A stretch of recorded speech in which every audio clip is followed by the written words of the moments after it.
This is Tony Chimmel, and I'd like to introduce the hosts of the Game Marks podcast, George Feis and Johnny Clash.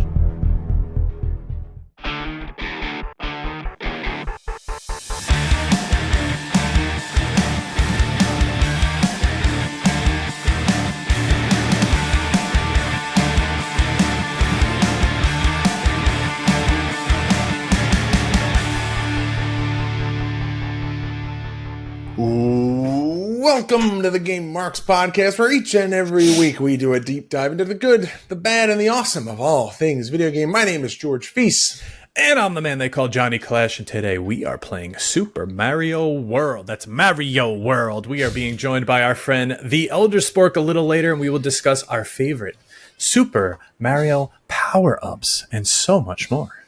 Ooh. Now, as always, guys, please leave a review and subscribe to this podcast wherever you choose to listen.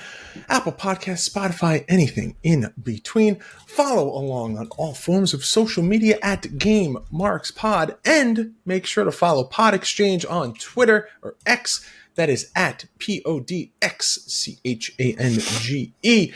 And don't forget, you can join our Patreon to get access to the show notes, early and ad-free episodes, exclusive shows, and content from us, as well as Going Postal and State of Affairs. That is Hornswoggle, WWE Superstar Hornswoggle, and our double main man, Captain Joe Shoes.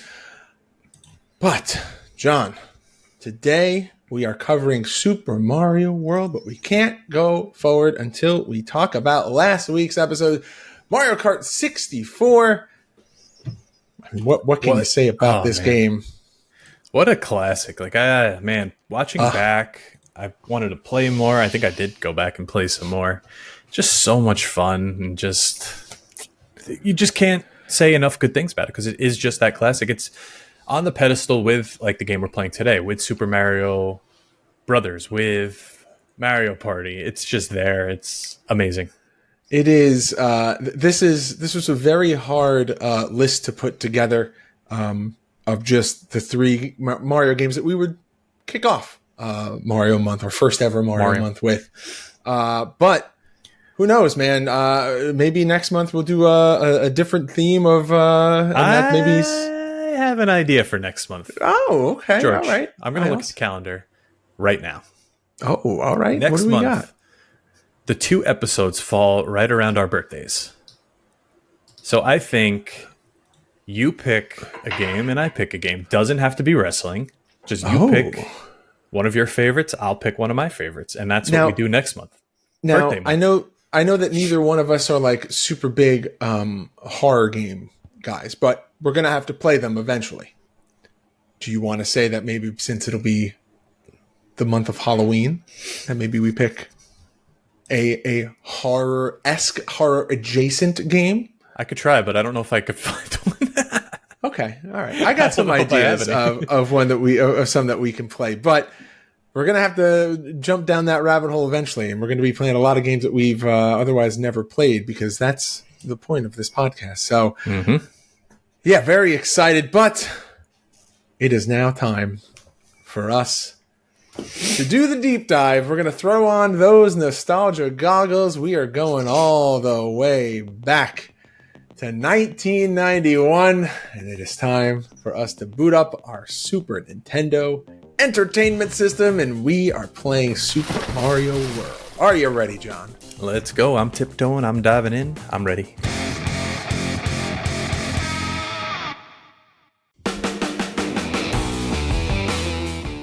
Looking to add the newest wrestling figures to your lineup? There's no better spot to pick up your next figure than the Wrestling Collector Shop.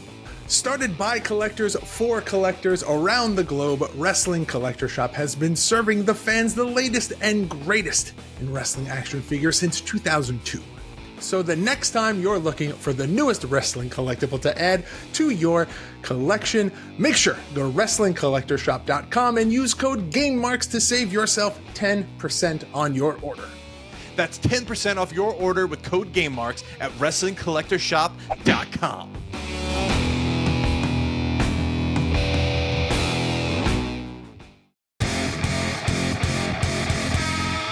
All right, as always, the deep dive brought to you by our friends over at Wrestling Collector Shop. You just heard the ad. Make sure to save yourself 10% and use our code GAMEMARKS to save at WrestlingCollectorShop.com. Now, as always, our friends over at Wrestling Collector Shop give us a figure to give away.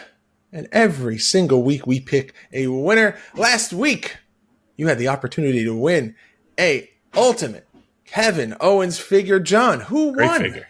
that Kevin Owens figure? Last week winner is Chris Clegg. He says, so not only are Johnny and George terrific at reviewing and breaking down wrestling video games, but they also do so on other awesome franchises as well. First Tony Hawk and now Mario. This is far and away my favorite podcast right now. And now that they're expanding into other topics, I even got my wife on back. Keep doing what you're doing, boys. Chef's kiss every single week. Thank Chris, you very much, Thank Chris. you very much. The Kevin Owens is yours. Message us wherever you'd like, Instagram, Twitter, and we will send that figure out to you. But this week, all you have to do is leave a review on Apple or Spotify. Now, Spotify's a little funky. So you could either leave the 5 stars and send us that, or you could leave a review on an actual episode, preferably this one, and you're entered to win. And you could win this Championship Showdown 2-pack. Oh, Stone Cold and Triple H, the 2-man power trip. wow, that's awesome. Look at that. Yeah, these are pretty cool. Look at that. Hell yeah. I might want to get one of these for myself, but I'll leave it right here. This is what you can win. Just leave a review. It's super easy. Super easy. We'll post the links. But okay. Are you ready, George? Here we go. Super Mario World released August 23rd, 1991 for the Super Famicom and the Super Nintendo Entertainment System. And then there was a later release on the Game Boy Advance, developed by Nintendo, published by Nintendo, but you probably knew that already. Other notable games on the SNES in 1991. You've got F-Zero, which is just... can't wait to break down that series. What a fantastic racer that is. SimCity, Mario the Juggler, Dungeon Master, and Final Fantasy IV. So the launch titles that came with the Super Nintendo are Super Mario World, F-Zero, SimCity, Gradius 3, and Pilot Wings. Gradius. What a fantastic game that is. F-Zero was a fun one also. I enjoyed that. F-Zero is going to be a fun series to break down. And, man, I would like to do Gradius, too. That's awesome. Hey, Really good when we one. do Super Nintendo launch month. That's what we do. The theme months are kind of What's Mario the Juggler?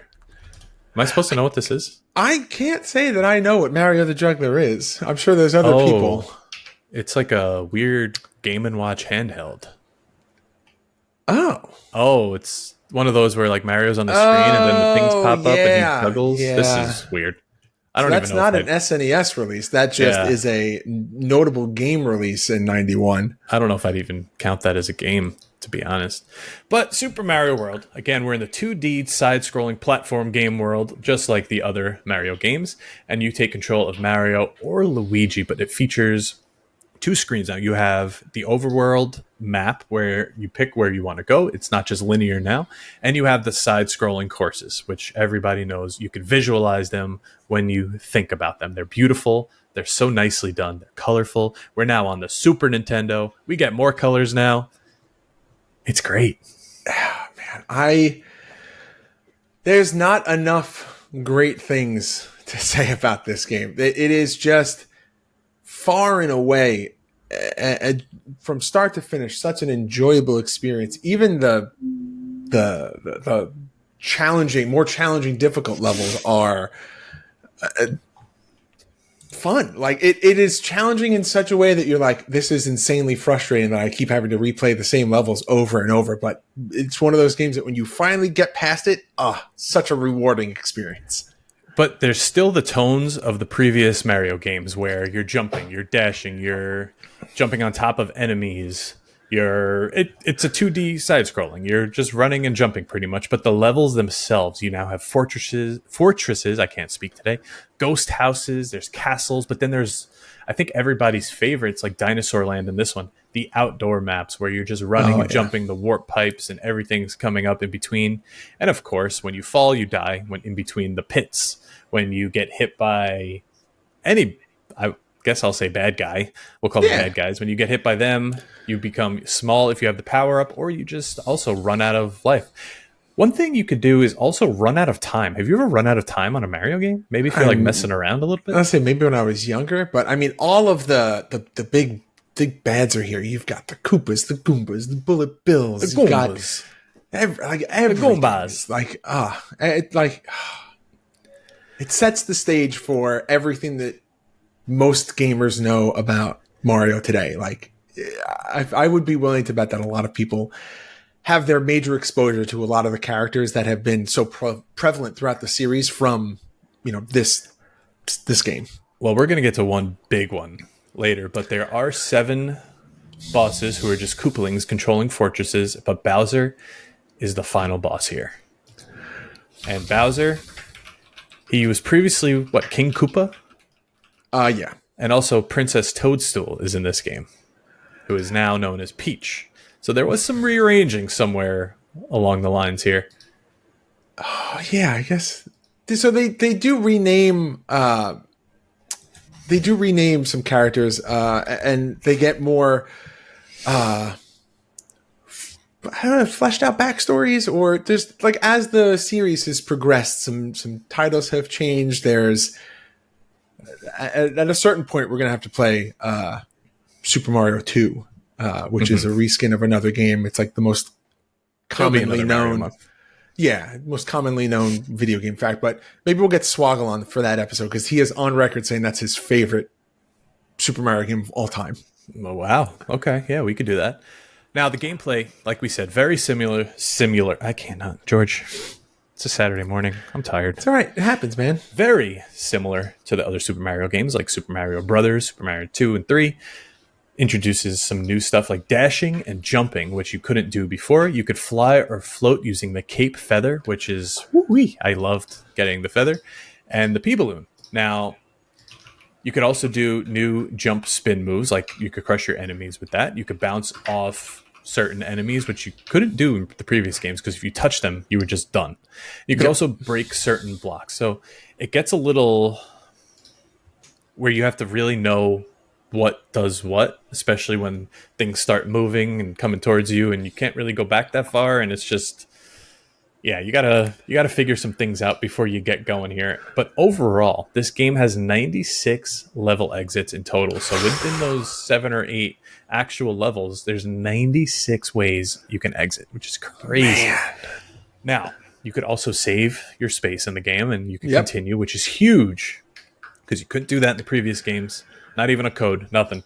And the ability to store a power-up on the top of the screen is also a game changer, much like Mario Kart, where you can now drop down one of your items and use it at any time, which is pretty cool.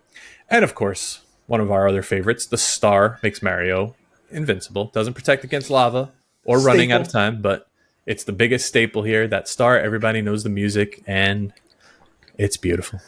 Now, we touched on the 7 Koopalings, and they have very unique names. They are Larry, Morton, Wendy, Iggy, Roy, Lemmy, and Ludwig.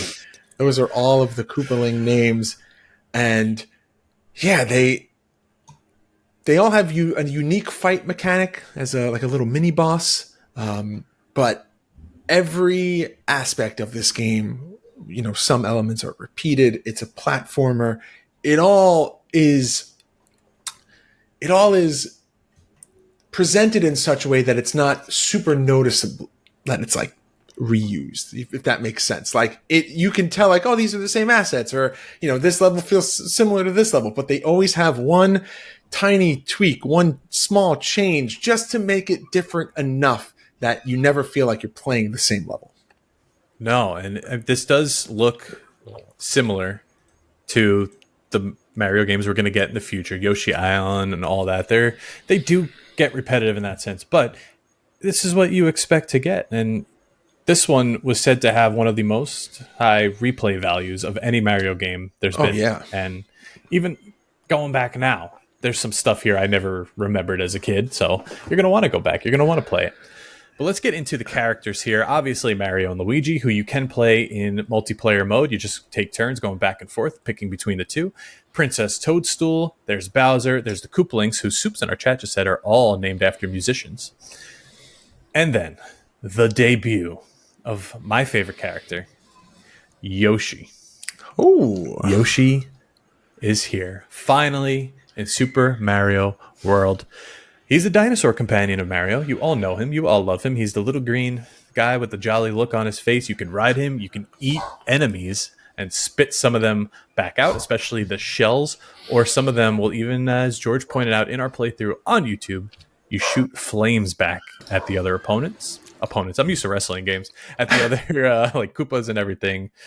Running around. Now, each Koopa shell gives you a special ability. The blue shell, when eaten, lets Yoshi fly. The yellow shell creates a dust cloud to nearby enemies. The red shell is the fireballs, and the flashing shells give 3 abilities, and the green shells give none. So you just eat the green shell. That's just it. You also eat little berries as you go run across the board. Now, default Yoshi is green, but there's a hidden blue, yellow, and red Yoshi found by feeding them in the Star World area. Yep. I always loved to find that blue shell that let you fly. That always was the... That was the fun one. You try Flying to find games are just so much fun. Oh, yeah, but then like you could use the flying to try to find like secret areas that like you otherwise didn't know about. And boy, this game is jam-packed with secret areas and hidden warp pipes and the cloud blocks that you can walk on. There's so much to explore. When you have Yoshi, you can't climb some of those. You have to let him go and then find him again later in his little egg. So if you go for the vine method, yeah. But if you have the blue shell and you can fly up there with Yoshi, it's a game changer. I remember as a kid being so satisfied when you would fly up and be like, oh my God, there's a secret space. Or like you would show your friends, like, I found the secret area. Like, look at this. Telling you, flying in any game was just the absolute best, especially back then. It's like, oh my God, we could fly. You're absolutely right. Now let's take a quick little break here, and we're going to come back. We're going to talk about the plot of the game.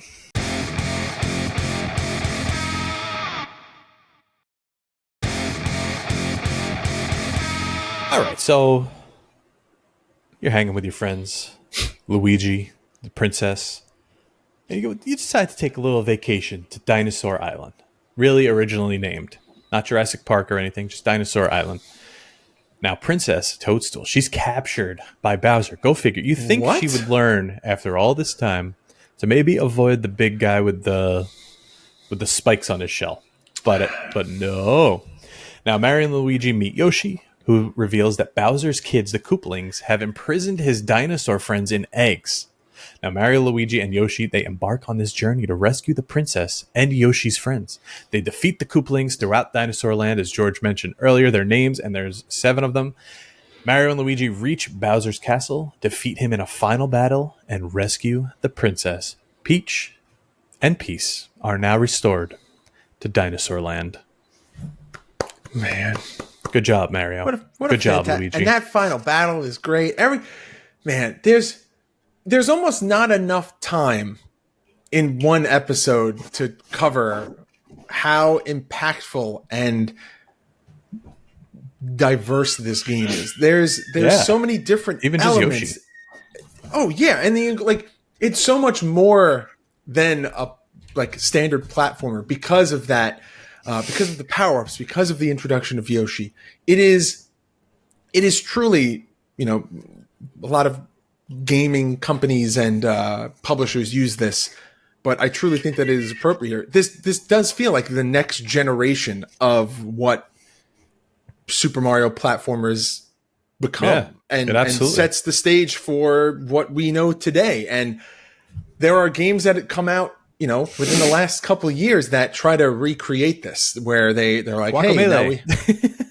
hey, well, no, even Super Mario games that have come out where they're like, hey, we've done the 3D games and they're super successful and they're super great and well received, but there is still a core audience of Super Mario players who want that side scroll. And that's why you get games like, new Super Mario Brothers and Mario Maker 1 and 2, where you get back to the roots of like, hey, if you're maybe not someone who prefers the 3D Mario games, well, we've still got this for you. We haven't forgot about, maybe the parents who want to show the new generation of gamers what they had of like, hey, when I was a kid, we didn't really have 3D Mario games. We had these. Like, this is what we used to play. And now they all have new polished graphics, and there's always like little 8-bit It makes Easter me want to eggs. switch. It's awesome. Well, there's rumors that there's a new one coming out. So, Ooh, well, you've got me looking at Super Mario 64. You said that's one I need to play. And it just so happened one of the streamers I watch, Savage Queen, was playing it the other day. So I watched a bunch and I was like, okay, I think I need to get this going. yeah, at some so point. I would say the next time that we do Super Mario Month, maybe we only do 3D ones and we do 64, Sunshine, and Odyssey. How do we feel about Dr. Mario? We could do Dr. Mario. That's not one I've ever played, but I don't really know much about it. So this is like the thing. More like a There's so puzzle many- game, right? It's kind of like Tetris Color Match, Candy Crush XS kind of game. Okay. But then there's also like all of the Mario sports games. It's just like we could play Mario Golf, Mario Tennis. Like there's Super Smash Brothers and that whole like lineage of Oh my games. God. Like, there's so many.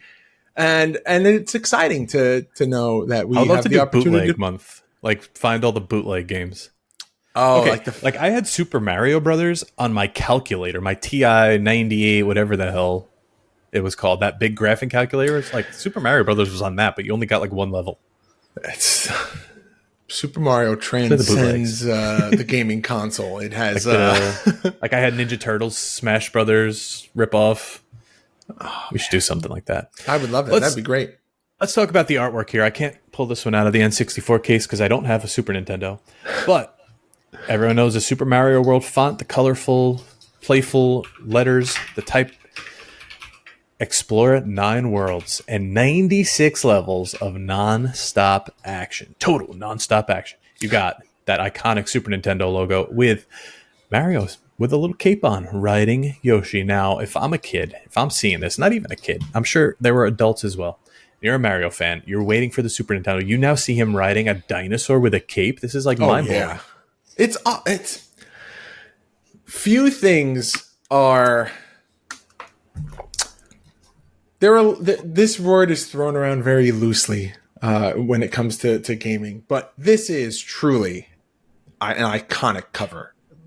The Super Mario logo itself, that colored blocky font, beautiful. Yeah. So iconic. And then you have this, the visual art style of Yoshi, to see what he looks like here, and then to know how this character evolves and has so many games himself. We could do Yoshi month and cover all of the Yoshi games. Yes, please. Yes, please. Oh man, I would love for you to play Yoshi's Yarn. Yoshi's what? Yoshi's Yarn World or Yarn Adventure. Oh, this looks like something I would hate. It's the next iteration of like Yoshi Story and like that kind of. Why is he yarn? Why does They do Paper some weird Mario things. exist? They do some weird things. There's always a reasoning within the game of how the characters get there. It's just how can we present this differently? So like it's called Paper Mario, but in like the first couple of minutes, there's an explanation as to why everything's that way, and it's the same thing with Yoshi's Yarn. There's always a backstory of how the characters got here. So Okay. it's Now, fun. we've been touching on how beautiful the graphics are and all that, and colorful and whatnot. Just a little comparison from Super Mario Brothers 3 to now this. Super Mario Brothers 3 tried with the color palette it was given on the NES. But my goodness, when you get here, it's just so vibrant and nice. Like, you could really see the limitations of the Nintendo, like when you look at the map on Super Mario Brothers 3 and how it kind of looks like a Pokemon map. And I'll say think for that's what I years, could relate it to, 3 right? was my game. For years. 3 is one of my favorite covers of any game possible. You know that what we ever could have existed. done, but I feel like that would have been 1, 2, and 3. overkill. We could have done Super Mario All Stars. Oh. Because All-Stars is a Super Nintendo cartridge that has multiple games on one cartridge. Oh. That may be my favorite Super Nintendo title ever. Because it's multiple Super Mario. I think it's 1, 2, Brothers, 3, Lost Levels, 2, and 3. Yeah. That's a good spectacular game. That's a good hack for us to get it all in one episode. Yeah, but it's we would have to fully cover each game, which is a lot. Yeah, that's a lot. It's like each one of those games is their own episode. We would have to have like Mario All-Stars month and like do 2 games per episode. Yeah, I feel you. But again, the graphics from the NES to the SNES, I could just imagine being that kid in 91. I was only 3, so that was not me. And just feeling that difference and being like, oh my God. But George, wait a minute. The Eldert Spork has entered the chat. Did you know?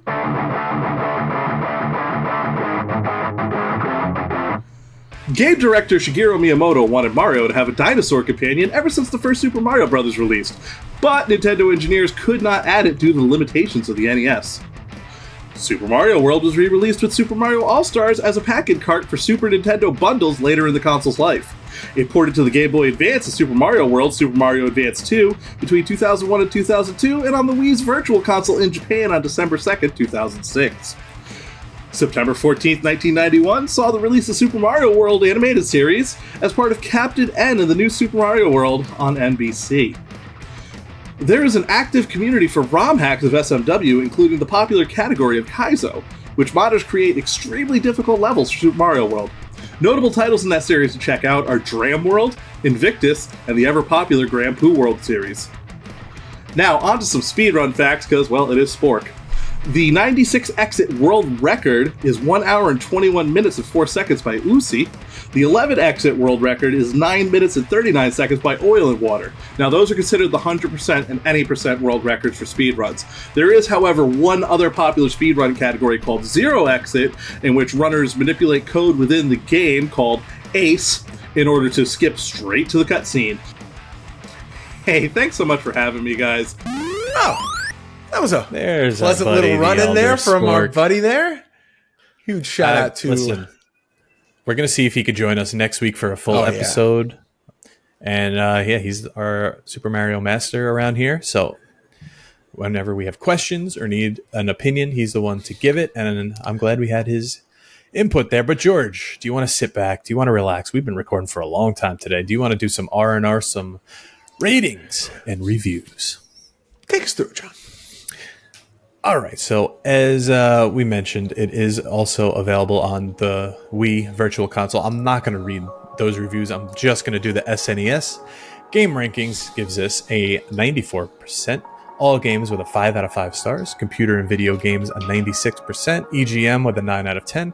Famitsu 34 out of 40. Game Informer with a 10 out of 10. Jux Video with an 18 out of 20. Superplay with a 94%, US Gamer 5 out of 5, Cubed 3 with a 9 out of 10, Kotaku with a 10 out of 10, SNES Force with a 96%. Now, Nintendo has sold 20.6 million copies of this game worldwide, making it the best-selling game for the SNES, and it also won the Nintendo Power Play Game of the Year. Now, listen, SNES, one of the most iconic, one of the most popular consoles to ever exist. And if this is a launch title, there's no way you're buying a Nintendo and not getting this. This is up there. This console, this game is up there with some of the best ever. I mean, I think that may be one of the hardest lists to compile as favorite consoles, but the SNES is GameCube. But like if you were to do, we've answered it on the podcast, but it's been a while. But maybe that's a good soft lock that we'll spring on ourselves, maybe in the next couple of weeks. You know, or Mount Rushmore of consoles, just because it is. I feel like it's always changing, always evolving. You know, some games come around that you maybe forgot about. It reignites a love that you had at a console, and yeah, gaming is such a a fun thing in that regard. It's the best. You can a game can resurface that you forgot about, and you're like, oh my god! Like I knew that I liked today's game. I had very, very fond memories of playing this at friends' houses, but to go back and to talk about it today, to play it, to re-experience it in the eyes of the podcast, it really does kind of remind you of how definitive this game was for an entire generation. Absolutely. I'm just looking up. It's a console I never had, but I always played it somewhere. But it's a console one day I would like to have, but I'm trying to justify it. I've said it before on here.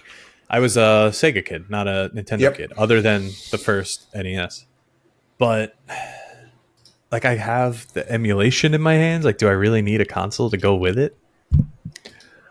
I'll have to play it through my computer regardless. So there's a pro and a con to it. It's nice to own and have the experience of it being on the original hardware. There's something to be said about that. But we live in an age where technology makes it kind of easy to play any game. So it's really, do you want it for the collection or do you want it just to play this game or other titles? Probably just play a bunch of the games, but I could just do it as I do it. So yeah, it's not a big deal. Oh man. But all right, George, with that, it's time already to rate the game. The game!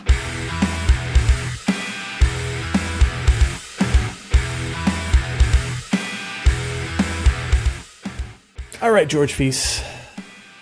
Super Mario World, will you play it forever?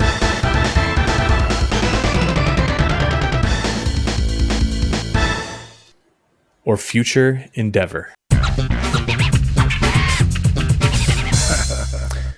Well, if you couldn't tell by how much I've been absolutely praising every aspect of this game, I am absolutely going to be playing it forever.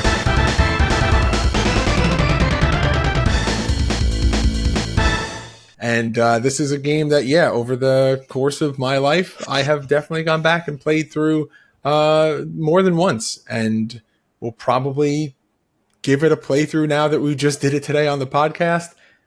Very, very excited to be able to jump into these kinds of games now. Johnny Clash, Carouse, as some may call you. Oh, boy. Will you play it forever or future endeavor? So this is a really cool game, but I think I'm going to shock you here, and I'm going to say future endeavor. But I'm sure you have a good qualifying reason. For the reason that if I'm going to pick up a Mario game, it's going to be either Super Mario Brothers, it's going to be Yoshi Island, which is the sequel to this game. Which is a sequel to this. And this one's kind of just falls in the middle of all that. I'd rather just play the one I love, or I'm going to play Wario Land. You are a big Wario guy. Big Wario guy. Saw last week in the Mario Kart. But it's not a future endeavor in the sense of this game sucks and I hate it. It's a future endeavor as in I'm going to choose the other options that I like more. This is if you were in the mood to play a platforming Super Mario game, this is not the one. I'm going to Yoshi Island immediately. Yeah. I think that's fair. And I'm sure that there are other people out there that agree with you in the sense of this may not be the Mario game that they played up growing. They have other Super Mario games that they didn't play up growing this. Did I say that? It was cute. We were doing so well. No, we were not. But yeah, I think that's a good reasoning behind that judgment. I think so. But that is how John and I feel about Super Mario World. Let us know what you think in the reviews of this episode anywhere on social media at GameMarksPod. We would love to hear what you think and what memories you may have about this game as well. But with that, John, are you ready to get into this week's soft lock question? Let's do it.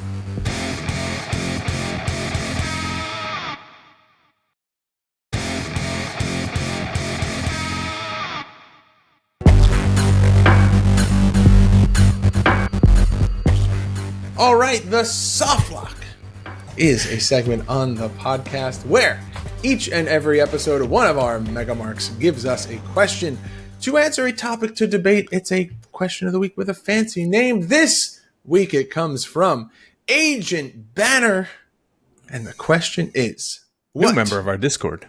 what is our favorite Super Mario power-up? And I got two right off the bat. Let's hear him. Big fan of the Super Cape, Okay. and the iconic Tanuki suit is also very good. That was mine, the Tanuki suit. Because the cape was always so cool, but I feel like I wanted it to do what the suit did. Yeah, and honestly, I feel like we're gonna get some feedback for this, but obviously the power up mushroom is the iconic. Everyone knows what The star, the star, the one up, the green flower one up was always the coolest. fire flower. Yeah, Because you were just like invincible. But I want to throw a curveball here. I want to do some Wario Land ones because they were so different. They would be like helmets he would wear. I don't know if you're familiar at all. Oh yeah, But you would played get Wario like Land. the Dragon Wario. You'd get the Dragon helmet. It would just shoot fire out of There's it. one with the spike, and you can charge forward with it. The bull. That's the bull Wario. Yeah, the bull helmet. But I like the jet, so you could like fly forward a little bit. That one was always fun. I don't know, John. But- I think maybe is that going to be your Wario month, in the future? your birthday month game? Oh no, I have a better idea. And now the more I think of it, the more it might fall a little bit under the horror category. Oh, okay. So I'm going between two right now. All right. But yeah, so those are our favorite Mario power-ups. Let us know what yours are somewhere on the internet at Game Marks Pod. John, would you The like? spiked shells count too, right? From Mario Kart. I think we're talking about favorite Mario power-up. I guess that counts. Honorable Item mention. blocks from Yeah. from Mario Kart also count as well. Would you like to know what we're playing next week, John? Absolutely.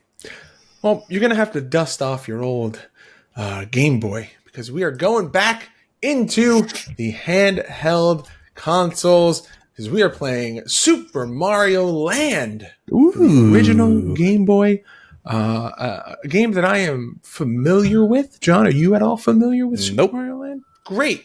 I played Super Mario Brothers on the Game Boy and Wario Land and Rayman Advance, which has nothing to do with anything, but it was awesome.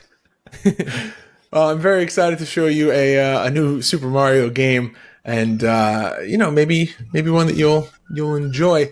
But as always, guys, you can check out all of the video content that we make for this podcast at youtube.com/GameMarksPodcast. There is weekly playthrough videos, GMP24, which is our weekly show, and a whole lot more. If you are interested in supporting the podcast and getting some merch, well, we've got a couple options for you. You can go to GameMarksPod.com/shop. That is all exclusive merchandise. We also have a Pro Wrestling Tees store. That's ProWrestlingTees.com/GameMarksPod, as well as the Pod Exchange store. That is merchandise for all three shows on the Pod Exchange Network. That is Going Pasta, the Game Marks Podcast, and State of Affairs. You can check that out at podexchange.shop. That is PODXCHANGE. Patreon.com/podexchange for this show, early and ad-free access to show notes and exclusive content for all three shows on the Pod Exchange Network. At Game Marks Pod on all forms of social media. That is at GAMEMARKS. Spells everything. Every now and then I gotta spell it. Every now. Okay, go on. And don't forget to like, comment, subscribe, and ring that notification bell. And as we mentioned earlier, it would really help us out if you left us a review and a rating on Apple Podcasts, Spotify, wherever you choose to listen. And by doing so, you are entered to win. John, hold up that figure again. Stone Cold, Triple H, Championship Showdown. Get to win that figure just for leaving a This is the review. longest outro I've ever heard in my life. And if you have a product or service you'd like to advertise on this podcast, please reach out to us at GameMarksPod@gmail.com. That is going to do it. Another week, another game. Johnny Clash, do that thing. Let's see if this works. Game over. Marks. Oh, that was so smooth. Game Marks Podcast, put them on the radar. Playing rare games, Sega Saturn, no Game Shark. Johnny and George work hard and they play hard. Future endeavor games and put them in the graveyard. From the deep dive to the clash at the feast. How can I get more? That's question of the week. Follow on Twitch, there's nothing that they won't play. Game Marks Podcast every single Monday.